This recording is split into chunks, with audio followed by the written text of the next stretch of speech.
નમસ્કાર. ચાલો આજે આપણે પૃથ્વીના ભૂમિ સ્વરૂપો વિશે વિગતવાર સમજીએ. આ સમજૂતી એવી રીતે તૈયાર કરવામાં આવી છે કે આ પ્રકરણની નાનામાં નાની વિગત પણ છૂટી ન જાય અને પરીક્ષામાં કોઈ પણ પ્રશ્ન આવે તો આપણને તેનો જવાબ ચોક્કસ આવડે. તો ચાલો શરૂ કરીએ આપણી આજની સફર. તો સૌથી પહેલો અને મૂળભૂત સવાલ મનમાં એ જ આવે કે આખી પૃથ્વીની સપાટી બધે એક સરખી કેમ નથી? ક્યાંક એકદમ ઊંચા પર્વતો છે તો ક્યાંક દૂર દૂર સુધી ફેલાયેલા સપાટ મેદાનો. આ બધી વિવિધતા પાછળનું કારણ શું છે? ચાલો આ રસપ્રદ સવાલનો જવાબ શોધીએ. તો આ બધી વિવિધતા માટે એક શબ્દ છે ભૂમિ સ્વરૂપ. એકદમ સરળ ભાષામાં કહીએ તો ભૂમિ સ્વરૂપ એટલે પૃથ્વીની સપાટી પર જોવા મળતા જુદા જુદા આકારો.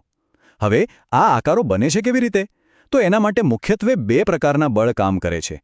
એક છે આંતરિક બળ, એટલે કે પૃથ્વીના પેટાળમાં થતી હલચલ, જેમ કે ભૂકંપ અને જ્વાળામુખી. અને બીજું છે બાહ્ય બળ, જેમ કે નદી, પવન અને બરફ, જે સતત જમીન પર ઘસારો કરતા રહે છે. આજે આપણે શું શું જાણવાના છીએ એના પર એક નજર કરી લઈએ. સૌથી પહેલાં ભૂમિ સ્વરૂપોનો પરિચય, પછી પર્વતો અને તેના પ્રકારોને ઊંડાણપૂર્વક સમજીશું. ત્યાર પછી ઉચ્ચ પ્રદેશ અને મેદાનોની દુનિયામાં જઈશું. પછી બીજા કેટલાક ભૌગોલિક સ્વરૂપો જોઈશું અને છેલ્લે એક નાનકડી ક્વિઝથી આપણું જ્ઞાન ચકાસીશું. તો ચાલો સૌથી પહેલાં વાત કરીએ આપણા ગ્રહના સૌથી વિરાટ અને ભવ્ય સ્વરૂપોની, એટલે કે પર્વતોની. પરીક્ષાની દૃષ્ટિએ આ વિભાગ ખૂબ જ અગત્યનો છે, એટલે બરાબર ધ્યાન આપજો. પર્વતની વ્યાખ્યા શું? તો જે ભૂમિભાગ સમુદ્રની સપાટીથી લગભગ 900 મીટર કરતાં પણ વધુ ઊંચાઈ ધરાવતો હોય અને જેનો ઢોળાવ એકદમ સીધો અને તીવ્ર હોય એને પર્વત કહેવાય. આ 900 મીટરનો આંકડો ખાસ યાદ રાખવા જેવો છે. પર્વતો બને છે કેવી રીતે? એના આધારે એના મુખ્ય 4 પ્રકાર પાડવામાં આવ્યા છે: ગેડ પર્વત, ખંડ પર્વત, જ્વાળામુખી પર્વત અને અવશિષ્ટ પર્વત. ચાલો આ 4 એને એક પછી એક સમજીએ. આ બંને ચિત્રો જુઓ. ડાબી બાજુ છે ગેડ પર્વત. જ્યારે જમીનના બે મોટા પડ એકબીજા તરફ ધકેલાય ત્યારે વચ્ચેના ભાગમાં કરચલીઓ કે ગળીઓ પડી જાય. બસ એનાથી જ બને છે ગેડ પર્વત. આપણો હિમાલય આનું ઉત્તમ ઉદાહરણ છે. હવે જમણી બાજુ જુઓ. આ છે ખંડ પર્વત.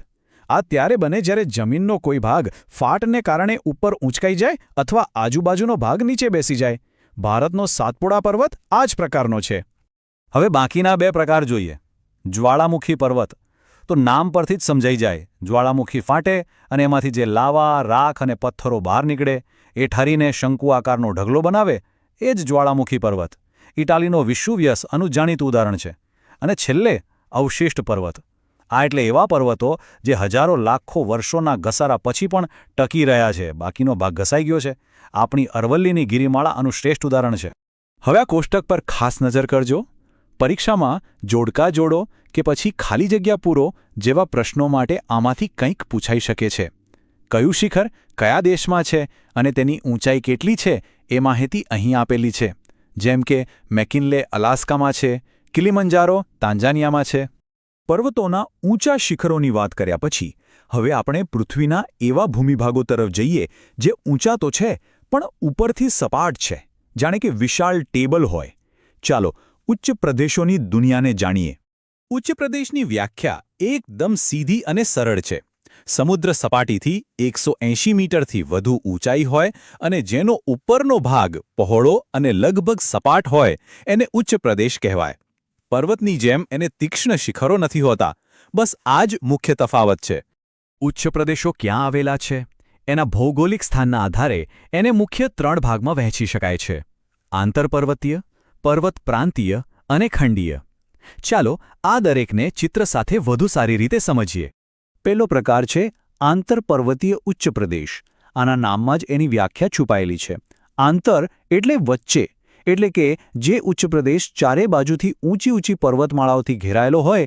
તિબેટનો ઉચ્ચ પ્રદેશ આનું સૌથી મોટું અને જાણીતું ઉદાહરણ છે. હવે બીજો પ્રકાર જોઈએ, પર્વત પ્રાંતીય ઉચ્ચ પ્રદેશ. આ કેવો હોય? તો કે જેની એક બાજુ પર્વત હોય અને બીજી બાજુ એકદમ સીધો ઢોળાવ હોય અને આગળ મેદાન કે સમુદ્ર હોય. ભારતમાં આવેલો માળવાનો ઉચ્ચ પ્રદેશ આ પ્રકારમાં આવે છે. અને ત્રીજો પ્રકાર છે ખંડીય ઉચ્ચ પ્રદેશ. આ ત્યારે બને છે જ્યારે જમીનની અંદરની હલચલને કારણે કોઈ મોટો ભૂમિભાગ ધીમે ધીમે ઉપર ઊંચકાઈ જાય. ભારતમાં છોટા નાગપુરનો ઉચ્ચ પ્રદેશ આનું જ એક ઉદાહરણ છે. પર્વતો અને ઉચ્ચ પ્રદેશોની સફર પછી હવે આપણે એવા ભૂમિભાગ પર આવીએ છીએ જ્યાં દુનિયાની મોટાભાગની સભ્યતાઓનો વિકાસ થયો છે, અને એ છે મેદાનો. મેદાન એટલે શું?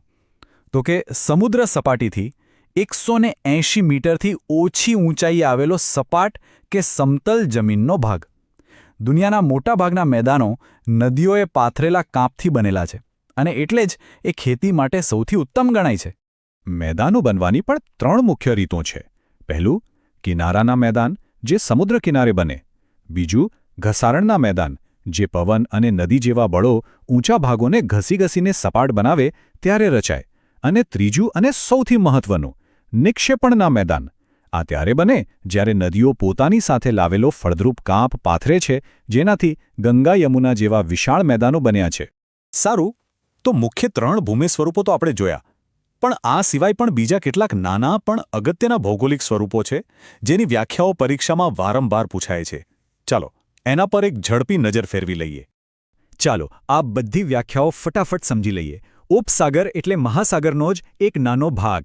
અખાત એટલે જેની 3 બાજુ જમીન હોય એવો પાણીનો ભાગ. ભૂશિર એટલે જમીનનો એવો છેડો જે પાણીમાં આગળ સુધી ગયેલો હોય. ટાપુ એટલે જેની 4 બાજુ પાણી હોય. ખીણ એટલે 2 પર્વતો વચ્ચેનો નીચાણવાળો ભાગ. સામુદ્રધુની એટલે 2 મોટા જળવિસ્તારને જોડતી સાંકડી પટ્ટી. સંયોગી ભૂમિ એનાથી ઉલટું 2 મોટા જમીન ભાગને જોડતી સાંકડી પટ્ટી. અને છેલ્લે દ્વીપકલ્પ, જેની 3 બાજુ પાણી હોય. આ બધી વ્યાખ્યાઓ એક માર્કના પ્રશ્નો માટે ખૂબ જ મહત્વની છે. તો આટલું બધું શીખ્યા પછી હવે એ ચકાસવાનો સમય છે કે આપણને કેટલું યાદ રહ્યું. ચાલો આપણા જ્ઞાનની એક નાની કસોટી કરીએ અને આપણો આત્મવિશ્વાસ વધારીએ. આ પ્રશ્ન સીધો આપણા પાઠ્યપુસ્તકમાંથી જ છે. સાતપુડા કયા પ્રકારનો પર્વત છે? વિકલ્પો છે: એ. ગેડ પર્વત, બી. ખંડ પર્વત, સી. જ્વાળામુખી પર્વત કે ડી. અવશિષ્ટ પર્વત. થોડું વિચારો, આપણે હમણાં જ આની ચર્ચા કરી. અને સાચો જવાબ છે વિકલ્પ બી, ખંડ પર્વત. આપણે જોયું હતું કે ભૂગર્ભિક બળોને કારણે જમીનનો એક મોટો ખંડ ઊંચકાઈને આ પર્વત બને છે, અને સાતપુડા એનું જ ઉદાહરણ છે. જેણે પણ આ જવાબ વિચાર્યો, ખૂબ સરસ. અને હવે આ સમજૂતી પૂરી કરતા પહેલા એક નાનકડો વિચાર. તમે જે ગામ કે શહેરમાં રહો છો એની આસપાસ જરા નજર ફેરવજો.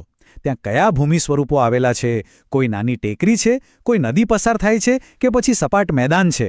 જ્યારે આપણે ભણેલા જ્ઞાનને આપણી આસપાસની દુનિયા સાથે જોડીએ છીએ ત્યારે શીખવાનું ખરેખર યાદગાર બની જાય છે. આ જ વિચાર સાથે આજે આપણે અહીં અટકીએ છીએ.